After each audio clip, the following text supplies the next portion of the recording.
Hello, everybody. It is Adam of the IDP show. In this video, we're going to go team by team looking at all the recent IDP news and happenings.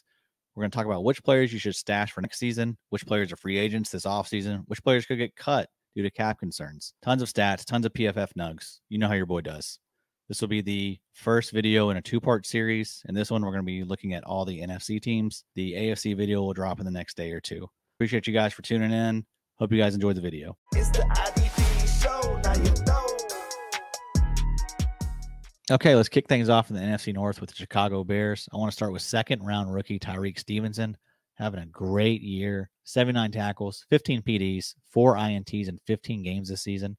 Since week 7, he's averaging 15.8 points per game in Big 3 scoring. That is second most among corners and fifth among all DBs. Currently the CB9 in Big 3 scoring. TJ Edwards, the newly acquired linebacker, he is LB6. He's averaging 16.2 points per game and 8.9 tackles per game this season. Both of those are career best. He had an offseason ADP of 40 overall and was going as LB11. This ADP that I'm referencing, it is from the IDP only best balls we did this offseason. Did over 75 best balls, some of the best drafters in the world when it comes to IDP. So yeah, it's really, really good ADP, the best in the industry. That's what I will be referencing anytime you hear ADP. Jaquan Brisker, he is currently the safety 20 on the season. He had an ADP of 71.1 overall and was going as safety 5. So people love themselves some Brisker. That has not necessarily paid off. He has had some really fun weeks, though. I think he had like a 16 tackle game this season. So maybe 17 tackles. So he's a fun player. But again, I think he's a little overvalued. People in Dynasty love this guy. They get attached to these safeties for whatever reason. It's like Jeremy Chin, Cameron Curl. Brisker's kind of in this same mold, in my opinion. Montez Sweat, 54 tackles and 12.5 sacks this season. Currently the edge 12 in Big 3 scoring, averaging 15.4 points per game in 16 games this season. I was curious about Montez's splits. In Washington, he averaged 16.8 points per game. And in Chicago, he's averaging 14 points per game. He had an ADP this offseason of 61.7 overall. He was going as the edge 24 or defensive line 34 in these drafts. He also has a career best in pressure rate with 12.8% this season. Cornerback Jalen Johnson is PFF's highest graded cornerback this season with a 90.8 overall PFF grade. His 91.0 coverage grade is also number 1 among cornerbacks. Johnson will be a UFA this offseason. Moving along to the Detroit Lions, I think we got to start with Aiden Hutchinson, having a fantastic year. 47 tackles, 9.5 sacks, 7 PDs, 3 forced fumbles, 11 TFLs, 1 INT, 28 QB hits. Currently the DL11 on the season, averaging 15.5 points per game. That 50 burger he just put up certainly helps that number, but either way, 15.5 points per game. Very nice for second year Aiden Hutchinson. This is up from his rookie rate of 12.1. He has played 91% of his team's defensive snaps this season. That is second only to Max Crosby. You love him being in the company with Max Crosby. Both guys just super, super, super good motors. So I'm sure Aiden Hutchinson is probably a little upset about the 9% of the snaps that he was off the field. So probably improve on that next year. 90.0 overall PFF grade. That ranks 12th among all defensive linemen. That is up from his 80.2 rate as a rookie. His pressure rate is up to 16.1% this season. It was 9.3 as a rookie. His pass rush win rate is up to 20.3% this season. It was 12.4 as a rookie. So crushing it across the board. Everything has improved in year 2. Guy is super elite. It's time for Detroit to get this guy some help. Ifeatu Melifonwu, DB1 of the fantasy playoffs, averaging a whopping 31.4 points per game from weeks 15 to 17. Ifeatu isn't a UFA until 2025, so he could continue to pay dividends next year for us. Tracy Walker likely getting cut. CD Deuce was only on a 1-year deal. Path is there for Melifonwu in 2024. Let's check in on Jack Campbell. Hate to be too tough on him because he is a rookie, but the dude was drafted 18th overall. And based on that depth chart, I thought he would come in and command like 90% of the snaps almost immediately. That has not been the case this season. He's playing 58%, third best of the linebacker group there. Anzalone is playing 98%, and Derek Barnes is playing 68%. 56.8 overall PFF grade this season for Campbell. 43.1 coverage grade. Yikes. 77.4 run defense. 76.3 tackle grade. So we expected him to be good in those areas, but we need to get the coverage grade up if Campbell's going to stay on the field for all 3 downs. Alex Anzalone and Derek Barnes both should be back in 2025, so it could be another annoying year in 2024. James Houston has recovered from his fractured ankle and is back practicing. The undrafted Houston famously racked up 12 tackles and 8 sacks on 140 snaps last season as a rookie for Detroit. Houston will be a free agent this offseason. 77.3 overall grade for second-round pick Brian Branch this year. That ranks 17th among all safeties. He is currently the DB8 in points per game and DB17 in total points due to missing 2 games this season. Let's go down to Green Bay, or over to Green Bay. I don't know where we are from Detroit. Quay Walker is LB38 in total points and LB27 in points per game. Weeks 1 through 8, he was averaging 16 points per game.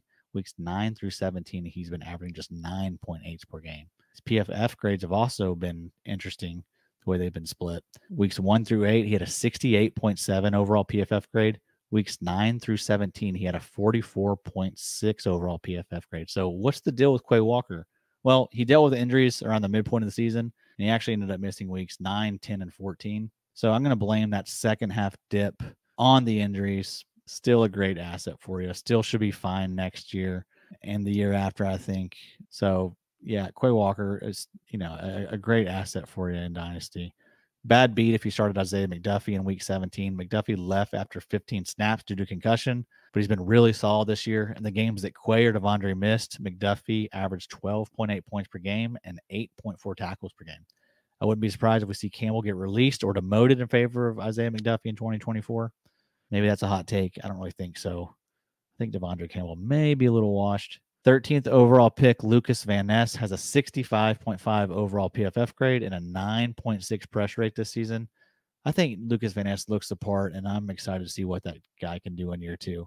Minnesota Vikings, my beloved Minnesota Vikings. Since DJ Wanham went down with a quad injury in week 10, Pat Jones has stepped up with 15 tackles and a sack over his last 2 games. In week 16, he played a season-high snap share of 68%. That number was up to 95% in week 17. With Wanham and Hunter both UFAs this offseason, is Pat Jones about to have himself a little roll in year 3? Definitely maybe. Josh Metellus is currently the DB6 in total points and DB10 in points per game. Metellus has played 1,006 snaps through the first 17 weeks. 92% of these snaps have come on the defensive line, in the box, or in the slot. So some of the best usage you can get from a safety. Josh Metellus, I mean, probably the best value at safety this year. I don't think he was on anyone's radar at all. I mean, even there was still even a lot of Lewis Seen hype going into the season. So awesome year for Metellus. Jordan Hicks, he's a UFA this offseason. Can Ivan Pace continue to defy the odds? I'd be surprised if he does, but I am certainly rooting for it. He's a fun player to watch. Harrison Smith has a $19 cap hit in 2023, but dead money of only 7.8. Feels like we could see the end of the 35-year-old in Minnesota. Okay, moving on to the NFC South, starting with the Atlanta Falcons. Zach Harrison remained productive in week 17, putting up 10 fantasy points in your leagues that use big 3 scoring. The 2023 third-round pick out of Ohio State has 11 tackles, 3 sacks, 4 TFLs, and 4 QB hits weeks 14 through 17. He's averaging 17.8 points per game over the stretch. Harrison has great size. He's 6'6", 272, 871 RAS, so really good athlete as well. Calais Campbell, Bud Dupree, both these guys are UFAs this offseason. Lorenzo Carter could get cut, so there's definitely a path there for Zach Harrison. Richie Grant was benched in week 15, and as of week 17, he's still playing a part-time role. It's been 7th-round rookie out of Alabama, DeMarco Hellams, who is now the starter opposite Jesse Bates, who, by the way, Jesse Bates, dude is balling. What a pickup for Atlanta this offseason. Worth every bit of that contract. But back to DeMarco Hellams, he has 21 tackles over his last 3 games. Carolina Panthers, boy, a lot of question marks going into this offseason. Strong finish from Brian Burns. You love to see that. But speaking of Brian Burns, I mean, what are we going to do here? He's a UFA. You know about all the stuff that was happening in the last offseason. He seemed a little disgruntled. Think that may explain why the play was also down this season. So what do they do with him? Frankie Louvu is a UFA. So not a lot of building blocks on this defense outside of Derek Brown, who, by the way, is awesome. He is elite. 89.7 overall PFF grade this season. That's 4th best among interior defensive linemen. Averaged 6.1 tackles per game this season. So in your DT required leagues, dude's a stud. But yeah, there's not a lot to write home about on this Carolina Panthers team. Okay, moving on to New Orleans. Jordan Howden played just 30% of the snaps in week 17. We've talked a lot about Jordan Howden as of late. From everything I've read, Jordan Howden was sick and missed some practice time that week of game. So this is what led to Jonathan Abram. Yes, Jonathan Abram getting the start. Abram took the opportunity and ran with it. 5 tackles, 1 pick, a forced fumble, put himself up a 20-point performance in Big 3 scoring. So still think there's a good opportunity, though, for Howden to get snaps in 2024. New Orleans are in cap hell per usual. So Marcus May and Honey Badger both could be cut candidates, but we'll see. Demario Davis, another fantastic year. He's PFF's second highest graded linebacker behind Fred Warner with an 89.8 overall PFF grade. Davis has had at least 109 tackles and 3 sacks in 6 straight seasons. He has 112 tackles and 6.5 sacks this year. So love to see it from the young man. Hate to see Stinky Pete stinking it up. Stinky Pete Warner was one of the bigger busts at linebacker this year. Out of the 75 IDP only best balls we did, Warner had an ADP of 64.3 and was going as LB22. So people were ready for the Pete Warner breakout. He is currently LB52 and averaging a boring ass 8.6 points per game. Not boring. Carl Granderson breakout season. Through 17 weeks, Granderson has 74 tackles, 8.5 sacks. Both of those are career highs. His 74 tackles are 7th most among all defensive linemen. In Big 3 scoring, Granderson is DL20, averaging 13.3 points per game. The Tampa Bay Bucs have a lot of interesting news this offseason. First off, let's start with the rookies, Kalijah Cansey and Yaya Diaby. Both these guys look the part and should be locked in to starters next season. Yaya is averaging 13 points per game since week 10. That ranks 30th among all defensive linemen. Antoine Winfield having one of the best seasons I've ever seen from a defender. Listen to the stat line. 117 tackles, 5 sacks, 5 forced fumbles, 4 fumble recoveries, 12 PDs, 3 INTs in 16 games this season. He's DB1 in total points and points per game, 90.7 overall PFF grade. That's second among all safeties. He had an offseason ADP of 100.1, so he was going as a safety 10. So guy was a value. Love to see it. Levante David, also love to see guy having his best fantasy season since 2016. He's currently the LB9 in total points and LB2 in points per game, averaging 17.6 points per game this season. Devin White having a very down year. You wonder how much of that is because him just being disgruntled and not wanting to be there in Tampa Bay. He's been pretty vocal about being unhappy there. So we'll see if maybe he can go somewhere else and have, a nice little glow up. I mean, it wouldn't be the first time we've seen that. He still is young. He still has made a ton of plays, start his career. So he's going to get an opportunity somewhere, but we'll see. Is he going to get better? Is he going to go the way of like Deion Jones, Blake Martinez, Jalen Smith? To be continued. But Antoine Winfield, Levante David, and Devin White are all UFAs this offseason. So it's going to look quite different there in Tampa Bay next year, potentially. Moving along to the NFC East, the Cowboys. Dante Fowler and Dorrance Armstrong are both UFAs this offseason. And DeMarcus Lawrence turns 32. So this is your sign to add Sam Williams if he's on your waivers in your dynasty leagues. I think I was excited for Sam Williams this year, but he did get arrested before the season started. That kind of took the wind out of our sails. So things are clearing out for him. Like I mentioned, Fowler, Armstrong, both should be gone. So I think there's a real chance that we see Sam Williams ball out in year 3 opposite Micah Parsons. Speaking of Dante Fowler, though, could he be next year's David Clowney?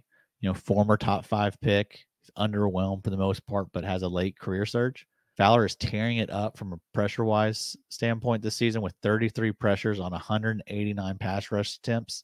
That's a 17.4% pressure rate. So optimistic for Fowler. You would love to see him land in a place like Baltimore, like a veteran team that doesn't need, an elite pass rusher.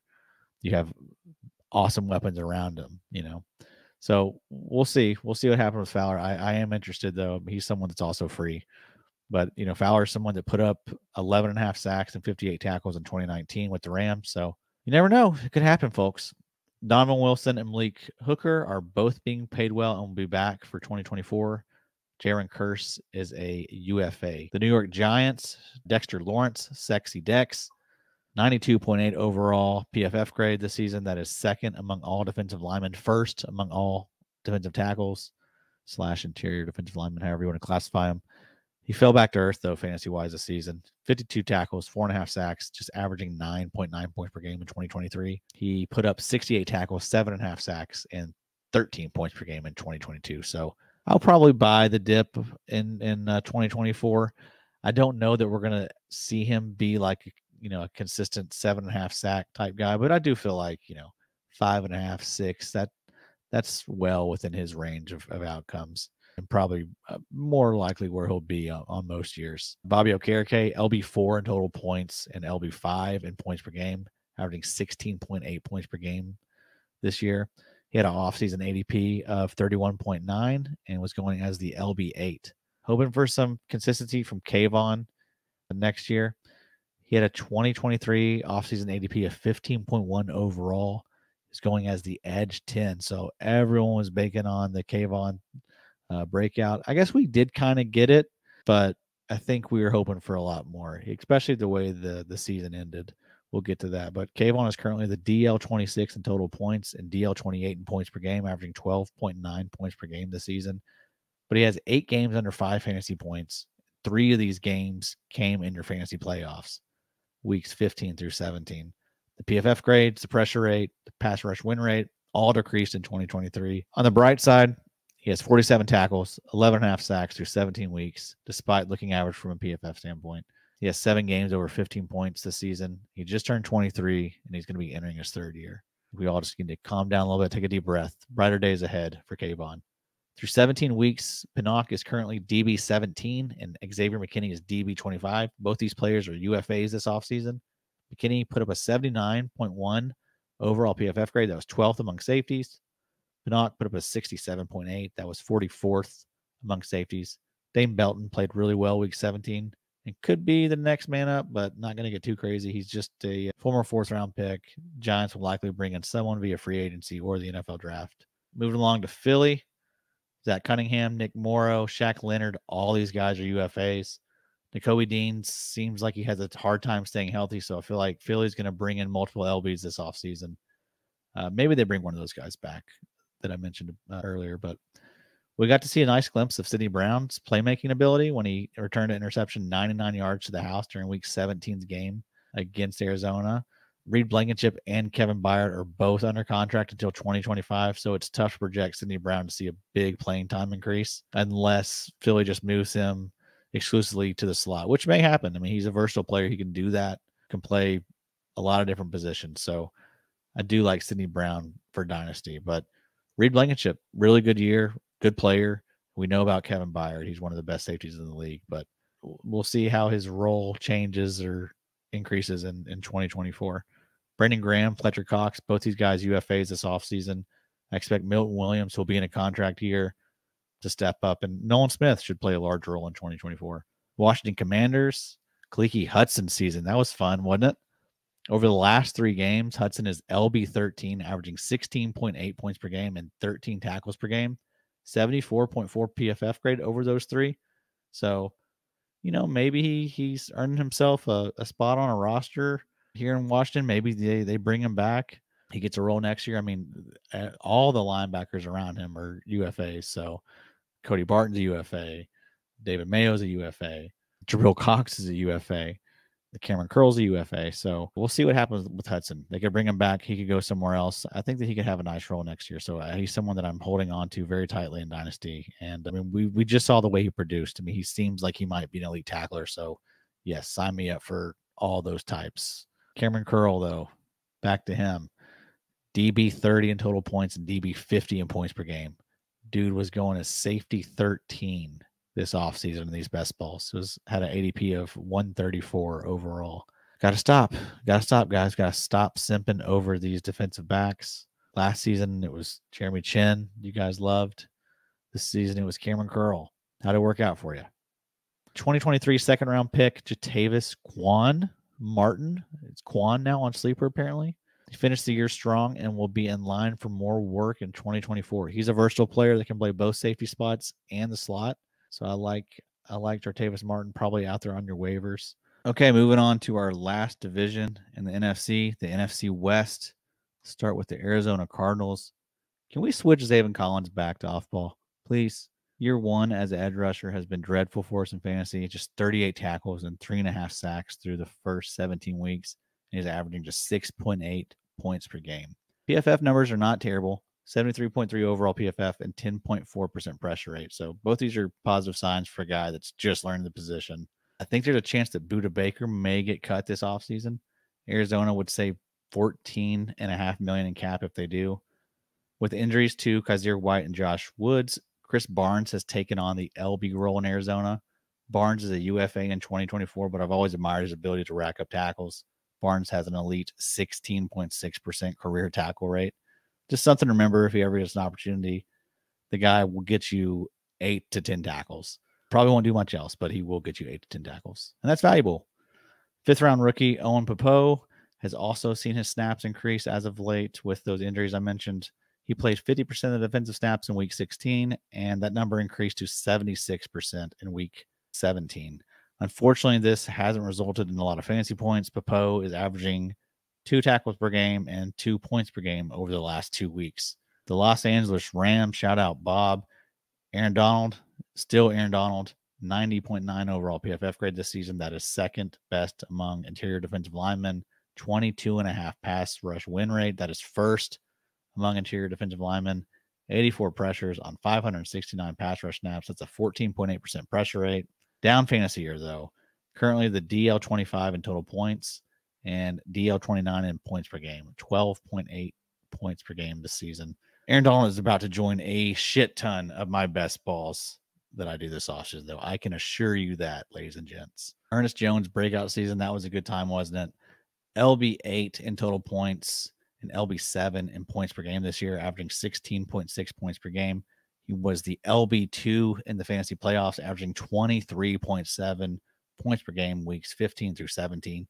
82.1 overall PFF grade. That's 6th best among linebackers. Ernest also led all linebackers in pressures with 33 and pass rush attempts with 133. So that was surprising to me, but yeah, they let him rush the passer quite a bit, most in the NFL. So for off-ball linebackers, of course. But yeah, Puka Nacua, this guy's getting all this love on offense. But what about these defenders that the Rams drafted? A couple 3rd-round picks and Kobe Turner and Byron Young balling out for us. Kobe Turner has 8 sacks over his last 8 games, and he's averaging 15.9 points per game over this stretch. He has 57 tackles, 9 sacks, and a 10% pressure rate on the season. His 84.9 overall PFF grade is 8th best among interior defensive linemen. Byron Young, 60 tackles and 7 sacks, 9.6% pressure rate through 16 games this season. He has a 62.3 overall PFF grade. That's 77th among all edge rushers. He played a ton of volume this year, 923 snaps. That's 3rd most among all defensive linemen. So I do love that he's getting the opportunity, but I wonder, is this the most snaps we're ever going to see from Byron Young? I would say it's likely. It's a good chance, but either way, he's definitely, 3rd-round pick. He's certainly blown away all expectations. All these guys have. I remember us just dogging on the Rams, before the season started about this being one of the worst defenses of all time. Well, these rookies are pretty good, and how much of that is getting to play alongside Aaron Donald? I mean, that certainly has a positive effect on most people's career. But yeah, I mean, I think we got to give credit where credit's due. These rookies are playing very well on offense and on defense for the Rams. You should hold on to those picks, I think, LA. Quentin Lake, he's been playing well. As of late, he's racked up 41 tackles over his last 7 games. Lake has a 73.5 overall PFF grade on 413 snaps this year. Out of those 413 snaps, Lake has played 313 snaps in the slot, 73 in the box, 13 at free safety, 8 on the line, and 6 at corner. Jordan Fuller and John Johnson are both UFAs this offseason, so expect Lake to have a sizable role in 2024. The Niners, just an elite defense. Fred Warner, PFF's highest graded linebacker for 2023. He's currently the LB2 in total points and LB3 in points per game, 17.3 points per game this season. Love to see it. I also recently purchased the Madden 24 because they're running a sale. I will never ever pay full price for that game, but yeah, when they run a sale, I'm going to get it. And folks, I am thrilled to announce Fred Warner finally has a face scan. Finally. And he looks great. He looks very, very good. Very hot. I've been just going to edit player and just staring at him for hours. That's all. I haven't played the game yet. I've just been looking at his face scan. Nick Bosa, PFF's second highest graded defensive lineman behind Myles Garrett. 3 straight seasons with at least 50 tackles and 10 sacks. Sack numbers are down compared to 2022 and 2021, but his PFF pressure rate, pass rush win rate, and grades have all improved across the board. Charvarius Ward, one of the most underrated corners in the league. He is PFF's 5th highest rated cornerback. Since week 7, Charvarius Ward is averaging 16.3 points per game. That's 4th best among all defensive backs. He is DB5 in total points and DB8 in points per game this season. So having a fantastic year. All right, last team on the list, Seattle Seahawks. Jordan Brooks, Bobby Wagner, Leonard Williams, Darrell Taylor, Mario Edwards, Julian Love, Devin Bush, all UFAs this offseason. So this defense is going to look totally different potentially next year. It was nice to see my boy, Devon Witherspoon, giving us plenty of those moments that made us understand why Seattle took him 5th overall. 81.4 overall PFF grade. That was 11th best among all cornerbacks. He averaged 15.8 points per game this season. That was 5th best among all DBs. Homie racked up 68 tackles, 3 sacks, 16 PDs, 5 TFLs, 1 forced fumble, and 1 INT in 13 games. Derek Hall is a guy that I was pretty excited about coming out of the draft. He will get more opportunity in 2024, but how much more? You know, Uchenna Nwosu, he's coming back from injury. Boye Mafe had a nice breakout campaign. Derek Hall put up a 43.4 overall PFF grade this season, so not the start we wanted, but still optimistic. He's still young. We got to give these guys grace. All right, guys, we made it. We got through it. That was a lot of fun. Hopefully you learned something. Hopefully you're going to be out, trying to acquire half the guys on this list. But check back in with us in a couple days. We will do the same thing with the AFC. Thanks, guys. Have a good one. It's the IDP show. Now you